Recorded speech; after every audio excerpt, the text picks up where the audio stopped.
just when you think about what you guys were gotten the paint touches and everything you were looking for last night, did it look on film kind of confirm what you were thinking after last game?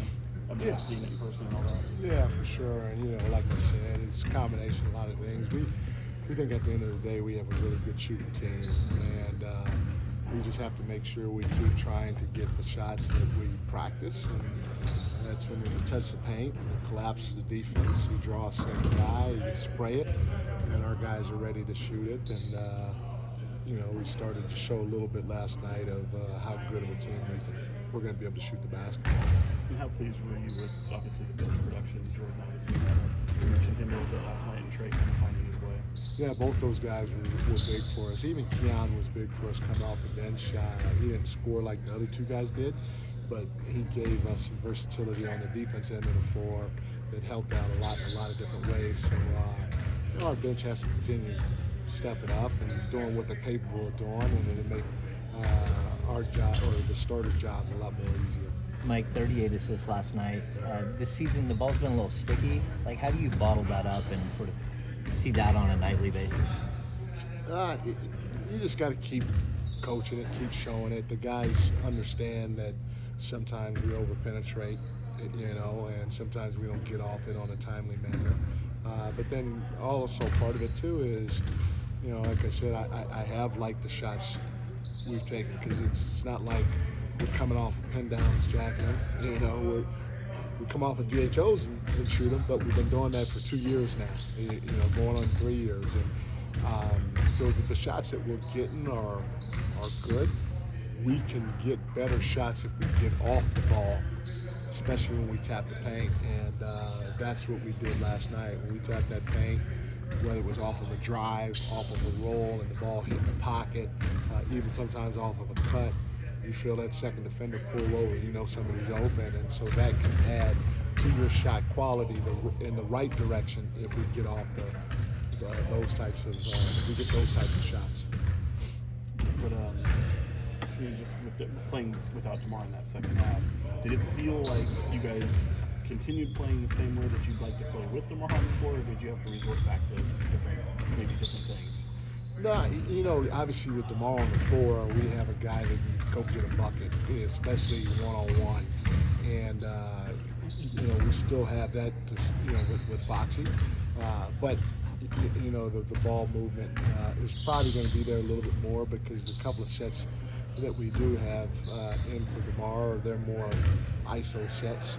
And when he's not here, we don't have much of that. We have some pick and roll things for Foxy where he gets downhill and uses his speed, and it's up to him to either finish and or spray it. And he did not a great job, but a fantastic job of spraying the basketball. I think he started it off for us by hitting somebody on the right wing on one of his pick and roll drives, and it just kind of snowballed from there for the good for us. With the NBA Cup, outside of maybe point differential, is there anything that is different from a coaching standpoint?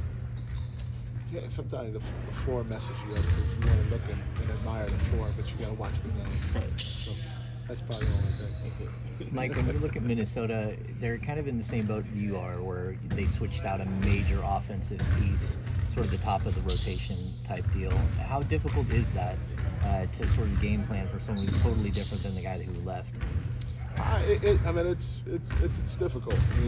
It's not only is it difficult to game plan with them, but also for them to get it going. You look at a team like Dallas adding Clay to the mix, and it's going to take some time for those guys to figure out rotations and what actually works on the offense end of the floor, what actually works defensively, because not that he plays a good defender, but they had a really good defender, a specialist in Herb Jones, I think it was, that left last year. So it takes an adjustment for those guys as well as for anybody that's going to play against those guys, because you got to figure out different things.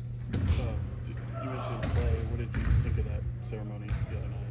I didn't watch the whole thing, but man, it's pretty cool.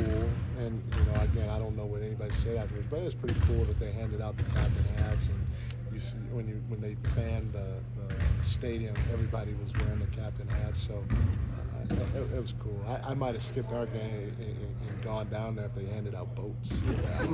I'd have taken a boat. Me too. Yeah.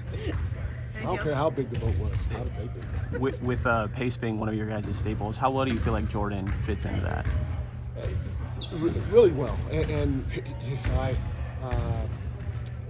that's why I played him. If you think our second game of the year against the Lakers, last year we played fast against those guys, and I threw him out there instead of Keon, and part of the reason is he's another ball handler. He's really good in terms of getting up and down with the ball, and to help us play faster, trying to throw him out there.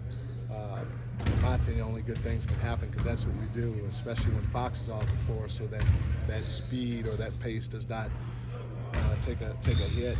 And I'm happy that he played well last night because it shows everybody that really he deserves an opportunity to be out on the floor. Keon deserves an opportunity to be out on the floor. And that's what my dilemma is, and sometimes it may be Keon, sometimes it may be Jordan. Sometimes it could be Doug because he's just shooting the mess out of the ball, and his gravity is big time on the offensive end of the floor. So, you just got to continue trying to get a feel, and everybody has to stay ready. But Jordan did a fantastic job getting down here and making the right decisions and showing that he is quick with the basketball.